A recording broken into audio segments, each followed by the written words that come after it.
వైఎస్ఆర్ జిల్లా కమలాపురంలో కేంద్ర బలగాలతో కవాతు నిర్వహించారు. వచ్చే సార్వత్రిక ఎన్నికల్లో కమలాపురంలోని అన్ని సమస్యాత్మక గ్రామాల ఓటర్లు స్వచ్ఛందంగా తమ ఓటు వినియోగించుకోవాలని సిఐ రామకృష్ణారెడ్డి అన్నారు. ఎలాంటి అవాంఛనీయ ఘటన జరగకుండా ప్రజలకు భరోసా కల్పించేందుకే కవాతు నిర్వహించామని తెలిపారు.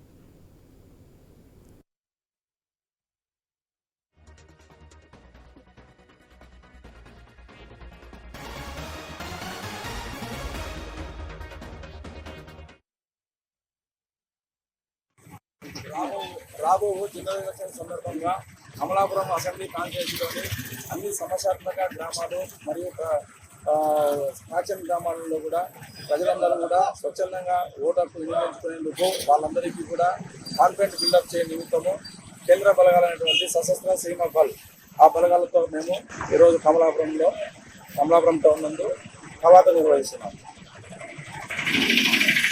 ఈ ఎలక్షన్ రాబోయే జనరల్ ఎలక్షన్ సందర్భంగా మన ఓటర్స్ స్వచ్ఛందంగా ఓటర్లు వినియోగించుకునే టైంలో ఎటువంటి అవాంఛనీయ సంఘటన జరగకుండా అందరికీ కూడా రక్షణ కల్పిస్తాము. వాళ్ళకి భరోసా కల్పించే నిమిత్తం కవాతు నిర్వహించడం. రాబో